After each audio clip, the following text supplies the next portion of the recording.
बिस्मिल्लाहिर्रहमानिर्रहीम। नहीं वो नहीं आ रहा, टेंशन हो रहा है। एक चीज़ नहीं चेंज हुई, वो पहले भी मनासी थे, अब भी हाँ ग्रो कर रहा है। दैट्स ग्रेट, स्पिरिट है। अच्छा देखो मेरी एक बात सुनो, मैं एक, हालांकि रिकॉर्डिंग में चला जाना है, देखो हाँ, नहीं नहीं फ़ायदा नहीं, इसको हम काट लेते हैं, दोबारा शुरू करते हैं।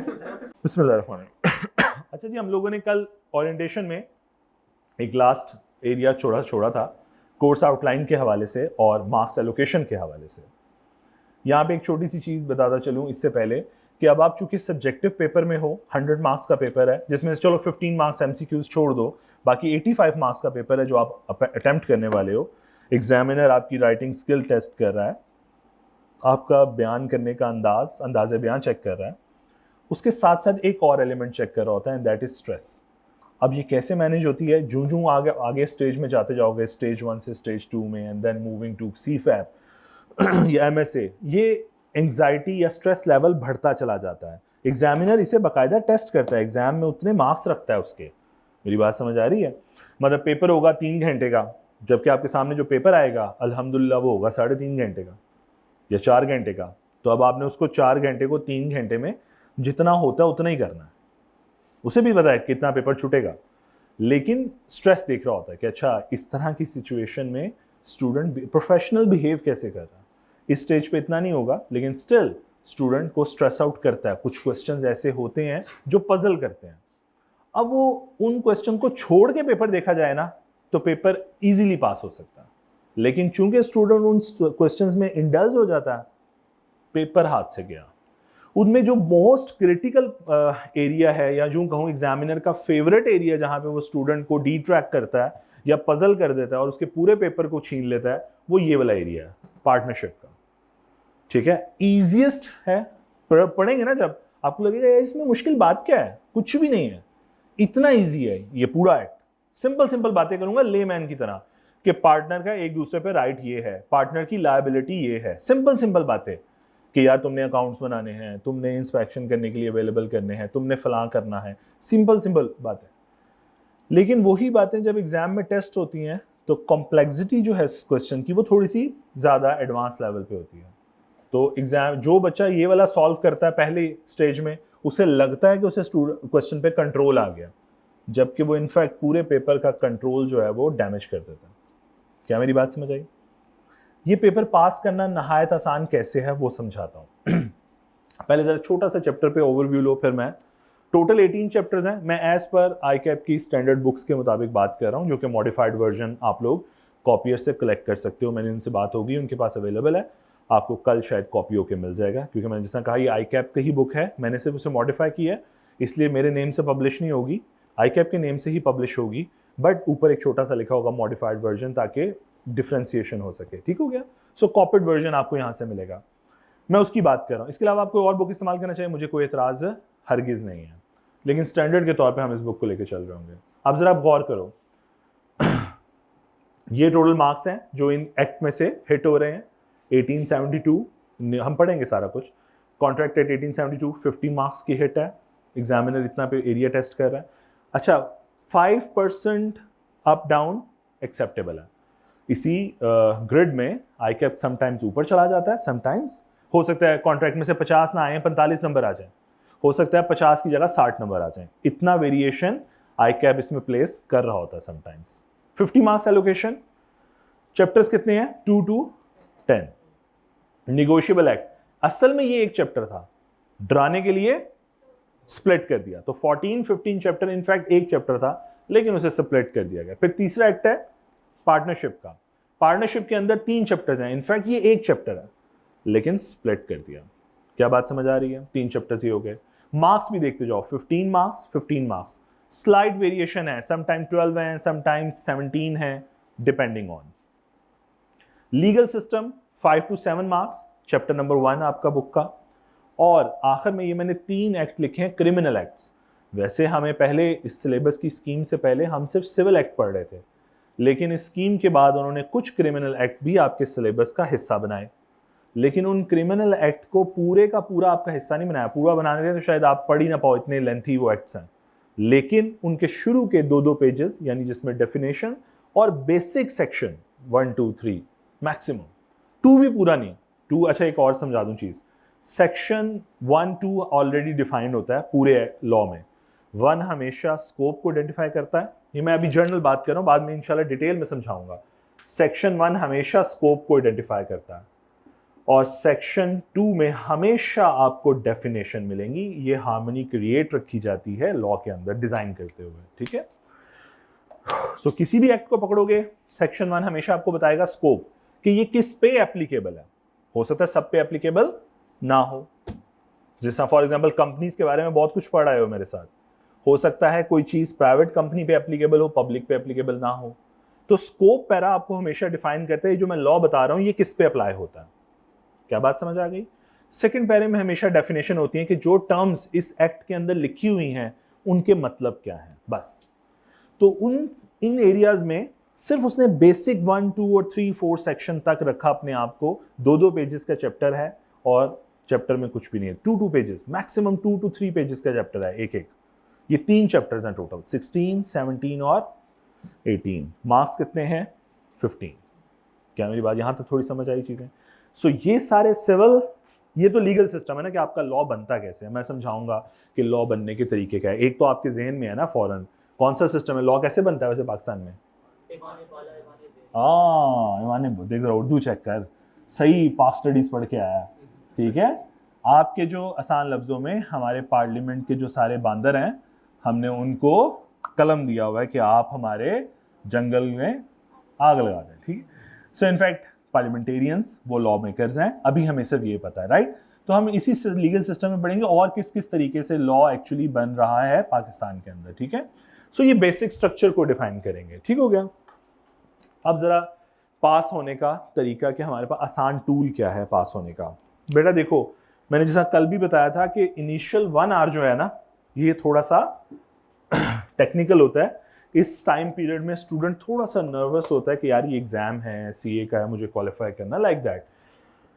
सो प्रेशर चल रहा होता थोड़ा, उस प्रेशर को केटर करने के लिए इस पेपर में आसान सा टूल ये है कि आप सबसे पहले देखो आपके पास 15 MCQs अवेलेबल है, 15 मार्क्स, राइट। तो स्टूडेंट को सबसे पहले अटेम्प्ट करने चाहिए 15 मार्क्स। अच्छा, पेपर का पैटर्न मैंने ये भी बता दिया, 9 to 9:15 ये रीडिंग टाइम होता है। अब आप प्रोफेशनल एग्जाम में हो, आपको क्वेश्चन पेपर दे दिया जाएगा 15 मिनट के लिए, आंसर बुक नहीं दी जाएगी क्योंकि आप बहुत भूखे हो, आपको बुक मिलती है आप सादे लिखना शुरू कर देते हो, सोचना बंद कर देते हो। तो उन्होंने इसीलिए ये ACC से फेच किया है, वैसे ACC का पैटर्न था ये, तो ICAP ने उसको फिर मिरर किया है कि अब आपको 9 to 9:15 क्वेश्चन पेपर मिलेगा, आपको आंसर बुक नहीं मिलेगी। 9:15 जब हो जाएंगे आपको फिर आंसर बुक दे दी जाएगी कि अब आप लिखें, आपने जो रीडिंग करनी थी आपने कर लिया है। फिर 9:15 to 12:15 आपका पेपर 3 आवर्स का होगा कंप्लीट। सो आपको 3 घंटे पूरे मिलेंगे विद आंसर बुक, बट उससे पहले 15 मिनट मिलेंगे प्लानिंग करने के लिए। क्या बात समझ आ रही है? और प्लानिंग में करना क्या है, वो 15 मिनट है जिसमें आपने डिसाइड करना है कि आपके पेपर का ऑर्डर क्या होगा, आपने कौन सा क्वेश्चंस पहले सॉल्व करने हैं। क्या मेरी बात समझ आ रही है? ओके। अब यहीं पे कुछ ट्रिक्स साथ साथ बताते जाता हूँ। अब आप आ गए हो प्रोफेशनल एग्जाम में। पहले क्या होता था, हमें बोर्ड में सिखाया जाता था आपको जो सवाल सबसे खूबसूरत आता है आप वो शुरू करें, ऐसा ही है ना। और फिर आप ये भी नोट कर रहे होते थे शायद, if I am not wrong, कि पार्ट ए पार्ट बी या सी हैं तो ये तीनों आने चाहिए फिर सवाल शुरू करूंगा। कभी ऐसा नहीं होगा कि मेरा ख्याल आपकी लाइफ में कि पार्ट ए भी आता है सी नहीं आता और आपने सवाल शुरू कर दिया पहला, वो भी फर्स्ट क्वेश्चन, ऐसा कभी किया नहीं ना? ऐसा ही है ना, आपको सिखाया जाता है कि यार क्वेश्चन को पूरा करना है। अच्छा किया वैसे कभी? अच्छा सही। सो क्योंकि हमें ना ट्रेन उस तरह किया जाता है। ये प्रोफेशनल एग्जाम है, यहां पे जिस सवाल का पार्ट आपको आता है आप वो कीजिए, बाकी छोड़िए। हाँ, कनेक्टेड क्वेश्चन ना छोड़ दीजिएगा। जैसा फॉर एग्जांपल अब मैं आपको समझा रहा हूं, मैं कहना क्या चाह रहा हूं। क्वेश्चन नंबर 3 के 3 पार्ट्स हैं, 3A B और C। ये मार्क्स हैं इसके, से मैं कहता हूं जी 4, इसके मार्क्स हैं 2 और इसके मार्क्स हैं 1। सपोज ये टोटल आपके पास 7 मार्क्स का क्वेश्चन है। आपको इसमें से अज्यूम कीजिए, को मार्कर नहीं पड़ा दूसरा कलर, देखिए प्लीज।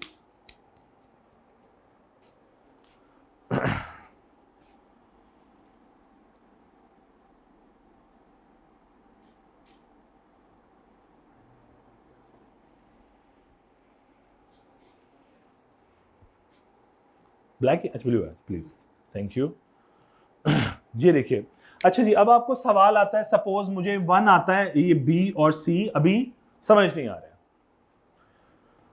तो क्या करना चाहिए, नहीं करना चाहिए? पहला सवाल जनाबे वाला, जी जी करना चाहिए आपको। जो क्वेश्चन का जो पार्ट आता है आप स्टार्ट कीजिए। मैं आपको ये प्रैक्टिकली इसलिए बता रहा हूं। देखो क्वेश्चन नंबर 1 मैंने सॉल्व किया एमसीक्यूज का, क्वेश्चन नंबर 2 नहीं आता, 3 का ए पार्ट आता था, मैंने फ्रेश पेज पे ये पार्ट सॉल्व कर दिया। इसके बाद मुझे अगले पार्ट नहीं आते, मैं छोड़ता हूं, मैं क्वेश्चन नंबर 5 का सी पार्ट सॉल्व कर देता हूं, कोई मसले वाली बात नहीं। आप सिर्फ ये ख्याल रखिएगा कि आपने जो जो पार्ट सॉल्व किया उस पर टिक लगा लीजिएगा क्वेश्चन पेपर पे छोटा सा, ताकि आपको पता चले कि कौन सा एरिया आपने अभी सॉल्व, ये ना हो फिर आप महान इंसान हो, घर आके पता लगे ओहो ये तो सवाल नहीं करके आया।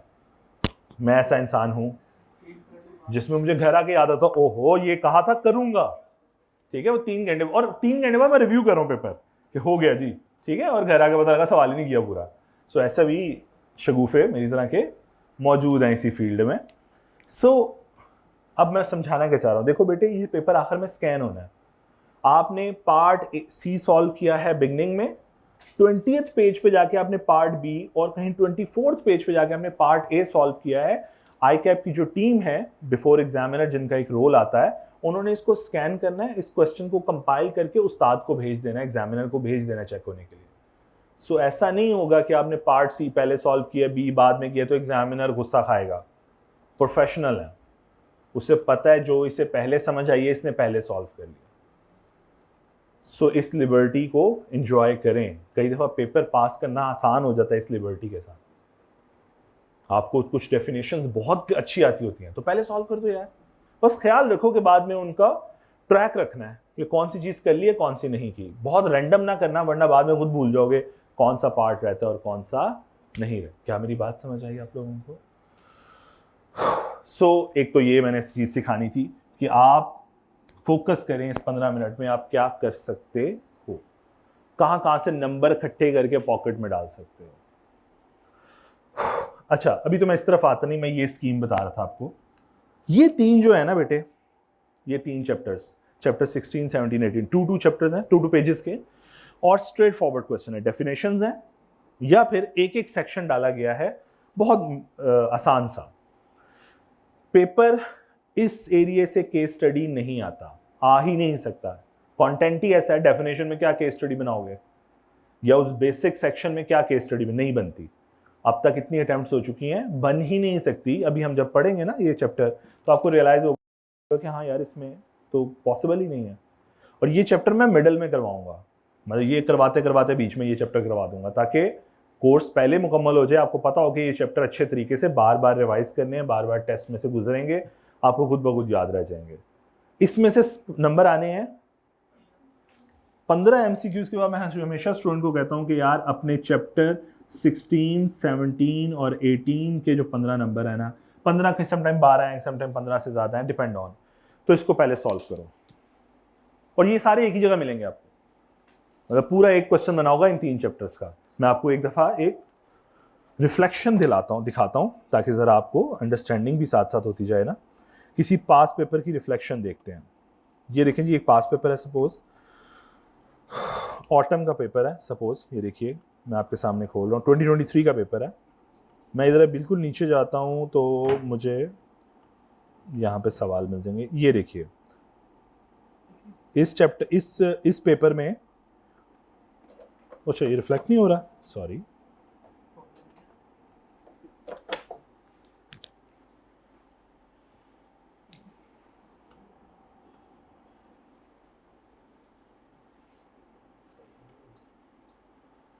ये देखिए इस चैप्टर में ये 2 सवाल, हालांकि अभी हमने पढ़ी ही हैं चीजें, लेकिन जरा सवाल पढ़ते हैं। Define the term financial institution under the anti money laundering, AML act कहते हैं इसे, एंटी मनी लॉन्ड्रिंग एक्ट 2000। ये वही चैप्टर 16, 17, 18 है। 6 मार्क्स एंड 4 मार्क्स, 10 मार्क्स आए, 15 नहीं आए, लेकिन 10 मार्क्स आए। दूसरे भी देखो जरा, state any 4 powers of arbitrator. I know अभी हमने कुछ नहीं पढ़ा, लेकिन आपको क्वेश्चन पढ़ने से तो आइडिया हो रहा है ना, स्ट्रेट फॉरवर्ड क्वेश्चन है, कहीं पे 4 पावर्स लिखी हैं, कॉपी करनी है, पेस्ट करनी है, ये उन्हीं चैप्टर्स में लिखी हैं। क्या मेरी बात समझ आ रही है? तो ये जो 15 मार्क्स है ना बेटे, वापस आता हूं, ये ये जो 15 मार्क्स हैं ये इनफैक्ट आपको, अच्छा कईयों में 15 भी आते हैं, ऐसा नहीं है, ये थोड़ा कम आए हैं तो आप परेशान मत होइएगा। अगर हम कोई और पेपर खोलेंगे ना, जस्ट मिनट, कोई और पेपर खोलते हैं, सपोज ये 22 का, ये तो 22 का हो गया, सॉरी, स्प्रिंग, ये देखो मैं इसमें भी आप लोगों को दिखाता हूँ, यहाँ पे करके कहीं पे, ये देखिए part A, list any 4 circumstances given है, 4 नंबर का। डेफिनेशंस, प्रोडक्ट मार्केट की, ज्योग्राफिक मार्केट की डेफिनेशन 4 मार्क्स की।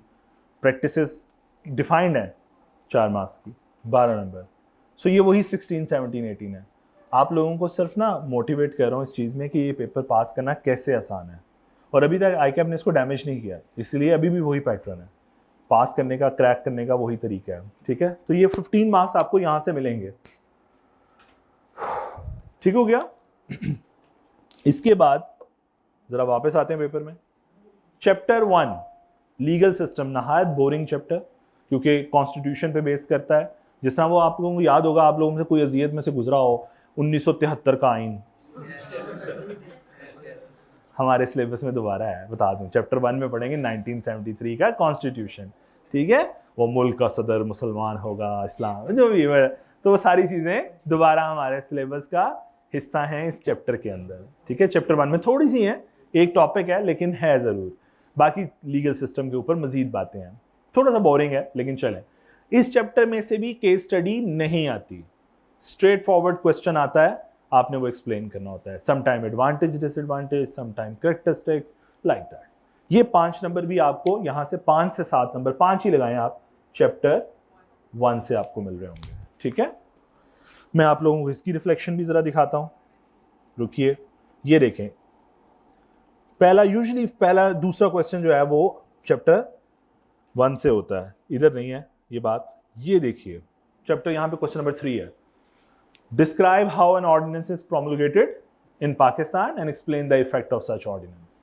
स्ट्रेट फॉरवर्ड क्वेश्चन, ऑर्डिनेंस कैसे बनता है, ठीक है, एक्ट कैसे बनता है, ऑर्डिनेंस हमने पढ़ना है। अभी सिर्फ आपको एक आइडिया दे रहा हूँ कितना आसान कैसे होता है। फिर इसी तरह 2023 का भी देखो, इसमें भी हम क्वेश्चन नंबर 2 पे जाते हैं, बल्कि 2 ही निकल आया, ये देखो, identify the basis of legal system, straight chart basis defined, आपने एक्सप्रेस करनी है, 5 नंबर मिल जाने हैं, क्रैक हो रही हैं चीजें। सो वापस आता हूं जी, अब यहां तक करते करते आप अगर गौर करो 15, 30, 35 मार्क्स आप आ चुके हो। अभी मैंने कॉन्ट्रैक्ट शुरू भी नहीं किया, कोई भी चीज शुरू नहीं की। अब हमारा रूल होता है 1.8 का, ऐसा ही है जी, 1.8 मिनट्स पर मार्क, ऐसा ही है जी ये रूल। अब जरा आप इसको मल्टीप्लाई करके देख लो 1.8 से, कितने मिनट बनते हैं। इतना अच्छा मैथ नहीं है, करो।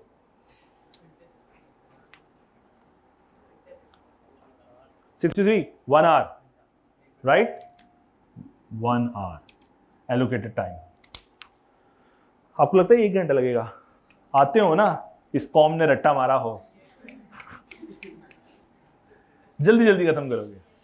मेरी बात समझ आ रही है? ये आपको कॉन्फिडेंस देगा और कुछ नहीं करेगा, ये आपको इनिशियल कॉन्फिडेंस देगा। आपका हाथ, आपका दिमाग जो अलाइन नहीं हो रहा वो अलाइन हो चुका होगा, एनवायरनमेंट के साथ आप कंफर्टेबल हो चुके होगे, अब आप लड़ाके हो चुके हो, आप किसी भी क्वेश्चन में ट्रिक हुआ भी तो आप निबड़ लोगे उससे। पहले शुरू में करने जाते हो तो समटाइम्स आप फील करते हो लैक कि यार मैं शायद नहीं कर पा रहा, नहीं समझ आ रहा, क्रैक नहीं हो रहा। उसके बाद एग्जामिनर का कोई ट्रिक भी होगा ना तो आप क्रैक कर लोगे, क्योंकि आप उस स्टेज में आ चुके हो, कॉन्फिडेंस आ चुका है, यार मेरे पास 35 मार्क्स सिक्योर्ड पड़े हैं, अब मुझे अपनी बैटल को आगे लेके जाना है, मुझे 50 क्रॉस करने हैं। अब मैं अगर मजा बताता हूँ, ये तो अभी मैंने इसने बता चुका ना। अब कॉन्ट्रैक्ट एक्ट का 50 का पोर्शन है इसका 40% डिस्क्रिप्टिव है। 50 इंटू 40% करो जरा, क्या बनता है? 50 मार्क्स है ना टोटल, रूल वही है 40% डिस्क्रिप्टिव। करो जरा 50 का 40, 22 नंबर गालबन, 22 नहीं आते लेकिन मैं रफली बता देता हूँ, 15 से 20 नंबर डिस्क्रिप्टिव इतने आसान होते हैं कि वो भी ऐसे ही होते हैं, डेफिनेशन, कैरेक्टरिस्टिक्स, लाइक दैट। हाँ यस, मैं ये बताने लगा हूँ। आप किसी भी पेपर को अभी तक उठा के बताऊंगा ना, आफ्टर द स्कीम की बात कर रहा हूँ, क्योंकि स्कीम से पहले आउटडेटेड है। आफ्टर द स्कीम मैं कोई भी पेपर उठाऊंगा, मैं minimum 50 to 60 marks, minimum 50 maximum 60 to 65 marks ऐसे होंगे जो मैं आपको कहूंगा बेटा रटा मारा हुआ है, हाँ जवाब लिख लो, आप लोग इजीली, सोचना भी नहीं पड़ेगा सेकंड टाइम कि इसमें लिखना क्या है, ऐसा पेपर होता है। यानी 50 to 60 मार्क्स, 50 मिनिमम 50, मुश्किल से मुश्किल पेपर भी आया ना तो 50 मार्क्स वो थे जिसको इंसान, स्टूडेंट बगैर दिमाग बंद किए, बगैर दिमाग चलाए, ठीक है, आप सॉल्व कर सकते थे, जिसमें एग्जामिनर ट्रिक नहीं कर सकता, केस स्टडी नहीं है, स्ट्रेट फॉरवर्ड आपने अपनी जो याद किया है रेप्लिकेट करना है वहां पे, कॉपी पेस्ट। सो अब आप जब 50-60 मार्क्स को सॉल्व करने जाते हो ना, तो 50 भी करने जाते हो तो 1.5 घंटा तो गुजर गया, आपका आधा पेपर का टाइम गुजर गया। सो 1.5 घंटे में नहीं करते तुम लोग, जल्दी कर लेते हो क्योंकि टाइम सेवर होते हैं, ये क्वेश्चन टाइम सेवर होते हैं। आपने यहाँ से टाइम बचा के डिफिकल्ट क्वेश्चन या कॉम्प्लेक्स क्वेश्चन को क्रैक करना होता है। ये आहिस्ता से आप सीख लोगे, ये तो मैं अभी बहुत इनिशियल सेकंड क्लास है यार, सेकंड क्लास में अभी मैं उस चीज़ को एक्सप्रेस नहीं कर सकता, मैं फील कराऊंगा, ये चीज़ एक्सप्रेस नहीं कर सकता। जब हम थोड़ा सिलेबस पढ़ लेंगे ना तो आपको ये चीज़ खुद ब खुद फील होनी शुरू हो जाएगी कि यार अगर मैंने ये 4 पॉइंट्स लिखने हैं और मुझे इसके लिए 10 मिनट मिले हुए हैं, 10 मिनट लगने नहीं है मेरे हार्डली 3-4 मिनट लगने, मैंने ख़त्म कर लेना सवाल। तो जितना टाइम सेव हो रहा है ना, अच्छा ऐसा नहीं करना जो कुछ लोग करते हैं कि सर ने कहा था 10 मिनट तो हैं और खूबसूरती से हाँ क्या लिखा है 10 मिनट उसी को देख रहे हैं कि 10 मिनट तो हैं, ऐसा नहीं है, वो टाइम सेवर है, वहाँ से टाइम सेव होगा और अल्टीमेटली आप कॉम्प्लेक्स क्वेश्चन के ऊपर टाइम स्पेंड करोगे। क्या मेरी बात समझ जी? बहुत आसान है, डेफिनेशन से मुराद एक एक लाइन की डेफिनेशन है और वो भी याद करने की जरूरत नहीं है। हाँ कुछ डेफिनेशंस ऐसी हैं जो यस 16, 17, 18 चैप्टर के अंदर कुछ डेफिनेशंस हैं जिनके अंदर पॉइंट्स बने हुए हैं, तो कोई 5 पॉइंट वो पूछता भी ऐसे ही है, enlist any 5 points, enlist any 6 points, तो कोई 5-6 तो क्रैक कर लो और वो इतने आसान होते हैं वो वैसे ही क्रैक हो जाते हैं, ठीक है। हाँ बाकी मुश्किल होते हैं सारे याद करना, लेकिन 5-6 तो याद रह ही जाएंगे और उतने ही वो पूछता है, ठीक है। सो 50 मार्क्स क्रैक करना आसान काम है इस चैप्टर में और उसके बाद बाकी आता है कॉम्प्लेक्स पेपर, जहां से केस स्टडी का आगाज होगा। आपको कुछ अच्छा उस केस स्टडी में भी ऐसा नहीं होगा कि सॉरी ही इतनी मुश्किल है कि सॉल्व ही नहीं हो रही, कुछ बहुत हलवा होंगी, कुछ क्रिटिकल होंगी। क्या बात समझे? जिस तरह इस चैप्टर को एक्ट को सॉल्व करना बहुत आसान है, इसको सॉल्व करना बहुत आसान है, इसको सॉल्व करना थोड़ा ट्रिकी है क्योंकि यहाँ पे कंटेंट बहुत आसान है लेकिन पूछने का अंदाज बहुत एडवांस लेवल का है। नेगोशिएबल में कंटेंट डिफिकल्ट है, पूछने का अंदाज आसान है, पैटर्न सेम है, एक ही पैटर्न पे चल रहा है, उसी पैटर्न पे चली जा रहा है। क्या मेरी बातें समझ पा रहे हो? सो मैं कभी भी रिकमेंड नहीं करता स्टूडेंट्स को ये वाला एक्ट पहले सॉल्व करें। मैं कहता हूँ यार इसे सेकंड लास्ट रख लो, चलो लास्ट में बच्चे कहते हैं हम एंग्जाइटी होती है सर, प्रेशर हो जाता है एग्जाम क्लोज होने के टाइम पे तो क्वेश्चन समझ नहीं है, कोई नहीं सेकंड लास्ट रख लो, लेकिन इससे पहले मत लेकर आओ, उससे पहले पेपर डिस्टर्ब करेगा। तुम्हारा एक क्वेश्चन डाउनफॉल आया किसी क्वेश्चन में, तुम्हारे यहाँ पे बैठ जाएगा और उसके बाद वो पूरे पेपर को बैठा देगा, होता ही है। फिर जो आसान से सवाल हैं जो बहुत अच्छे से सॉल्व हो सकते थे वो भी खराब होने शुरू हो जाते हैं। सो ह्यूमन बिहेवियर है ना, स्टूडेंट का भी सेम बिहेवियर है, तो इस चीज़ का हम ख्याल रखेंगे। जब पेपर अटैम्प्ट करेंगे तो हम पैटर्न अपना बहुत केयरफुली पहले 15 मिनट में डिसाइड करेंगे। पहले 15 मिनट में बच्चे क्या करते हैं, एमसीक्यूज पढ़ने बैठ जाते हैं और उनके आंसर ढूंढ रहे होते हैं। ऐसे नहीं करना, पहले 15 मिनट में स्क्रीनिंग करनी है कि कौन सा सवाल मैं कब करूँगा, बात ख़त्म। एमसीक्यूज मैं करूँगा, उसके बाद में कौन कौन सा सवाल, पैटर्न क्या होगा मेरा, पैटर्न बनाना है, आसान आसान सवाल ढूंढ के जेब में डालने हैं कि ये मैं पहले करूँगा। वो पार्ट है, वो पूरा क्वेश्चन है, it's up to you, it's up to you, ठीक है। कोशिश करो केस स्टडी को हाथ मत लगाओ शुरू में, को किसी भी बहुत आसान सी भी हो तब भी ना लगाओ।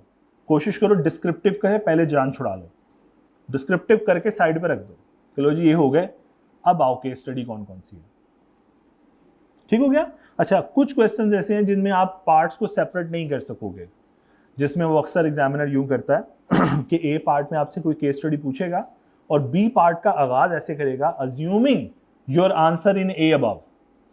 इसका मतलब आपने पहला जो आंसर दिया उसके साथ ही कोई लिंक में कोई फैक्ट चेंज करेगा और कहेगा दोबारा आंसर करो। तो ऐसे सवाल अलग-अलग नहीं करने, क्योंकि ऐसे करोगे तो बेवकूफ़ी है ना। फिर पहला पार्ट आपने इधर किया, दूसरा पार्ट उधर करने जाओगे तो पहले खुद जाके पढ़ोगे कि आपने पहले पार्ट में क्या लिखा है, तो वो टाइम वेस्ट होगा। ऐसा नहीं करना। जिन क्वेश्चन के अंदर लिंकेज है, बॉन्डिंग है, उनको सेपरेट नहीं करना, उनको उधर ही सॉल्व करना है, ए बी इकट्ठा ही। क्या मेरी बात समझ आ गई? कोई क्वेश्चन है तो पूछो प्लीज। कोई क्वेश्चन? क्योंकि इसके साथ ही मैं जितना समझाना चाहता था ओरिएंटेशन के हवाले से, इस पेपर के हवाले से, मैंने अपनी हर बात एक्सप्रेस कर दी जी। सो स्ट्रेस लेवल इतना स्ट्रांग नहीं है इस पेपर में, बट स्टिल इन क्वेश्चंस को देख के पार्टनरशिप के बच्चा पजल हो जाता है। मैं ये नहीं कहूँगा कि ये बहुत कोई हतमी फैसला था, लेकिन मैंने एक दफ़ा क्लास में जब दोबारा पूछा कि अच्छा क्या क्या रिजल्ट्स आए, तो एक बच्चा को 2-3 लोग थे जो उस पेपर में, बहुत आसान पेपर आया था, 45% उसकी पासिंग रेशो थी उस पेपर की, लेकिन 2-3 बच्चे वहाँ बैठे हुए थे, वो फेल हो गए थे। तो मैंने उनसे रीज़न पूछी, तो उन्होंने कहा जी तैयारी, मेरे स्टूडेंट नहीं थे, वैसे कोई थे, मुझसे अगली क्लास पढ़ रहे थे, तो उन्होंने मुझे कहा सर वो ना पेपर में ना कुछ मिसमैनेज हो गया। तो मैंने उनसे सिर्फ लकीली मैंने उनसे पैटर्न पूछा कि आपने पैटर्न क्या सॉल्व किया, तो उन्होंने दोनों ने लकीली पहला सवाल पार्टनरशिप का सॉल्व किया। सो मुझे वहाँ से थोड़ी सी फील आई कि आप यहाँ पे पजल हुए होगे, और उनका ख्याल था कि यस, शायद कंफर्म किसी को भी नहीं होता कि वो पजल हुआ था नहीं हुआ था, लेकिन उनका ख्याल था कि यस शायद यही एक प्रॉब्लम बनी फेलियर। सो पार्टनरशिप ट्रिकी एरिया है, निगोशिएबल भी किसी हद तक ट्रिकी एरिया है, लेकिन फिर भी डूएबल है। लेकिन उस वक्त जब आप खुद तैयार हो गए होते हो, पहले घंटे में आप तैयार नहीं होते, पहले घंटे में आप थोड़े से पजल होते हो, एग्ज़ाम, एनवायरनमेंट, हर चीज़ आपके लिए अजीब सी होती है, ऐसे ही है ना, आप एनवायरनमेंट कंफर्टेबल नहीं होते विद द एग्ज़ाम हॉल। तो ये एक चीज़ है जो आप शुरू का घंटा गुजार लो, खुद ब खुद सेटल हो जाएंगी चीज़ें, ठीक है जी। कभी फील किया वैसे ऐसा कि आप पेपर्स तो इतने साल हो गए ना करके आए हो इंटरमीडिएट तक, तो इतने एग्ज़ाम्स दिए, आपको फील नहीं आती कि आप आधा घंटा पौना घंटा गुजरने के बाद थोड़े से रिलैक्स हो जाते हो पेपर के अंदर, है ना? ऐसे ही होता है। तो वही करना है हमने, वही चीज़ अचीव करनी है हमने। आप वहाँ पे अचीव करते थे रट्टे वाले जो बहुत स्ट्रॉन्ग सवाल होते थे पहले सॉल्व करके, तो हमने भी तो यही करना है, हमने वो सवाल सॉल्व करने जो आसान है, जो हमें टफ टाइम नहीं देंगे, हमने भी वही चीज़ अचीव कर रहे हैं। और सक्सेस रेट जो है वो 50% है, 50 वाला पास है एज पर आई कैप, ठीक है ना। आई कैप के मुताबिक 50 वाला पास हो जाता है। वैसे एक बात बता देता हूँ आप लोगों की अंडरस्टैंडिंग के लिए भी, अगर आपके कभी खुदा ना खास्ता 40 से ऊपर नंबर आ रहे हो और आप फेल हो रहे हो, तो आपका पेपर एग्जामिनर के अलावा एक मॉडरेटर चेक करता है दोबारा पूरा पेपर, कि कहीं से ये बच्चा पास हो सके तो मैं कर दूँ। और अगर आप खुदा ना खास्ता 45 क्रॉस कर रहे हो, तो फिर आपका पेपर 2 मॉडरेटर चेक करते हैं पूरा कंप्लीट, कि कहीं से ये बच्चा पास हो सकता है। तो हम मुझे रमज़ान में सदा लगती है ना, हम इसको माफ़ कर दें, हम तुमसे माफ़ी मांगे, तो वही वाला साहब है एग्जामिनर का भी। जी जी, तो हो सकता है वो कहे ये क्या किया, हो सकता है ऐसा।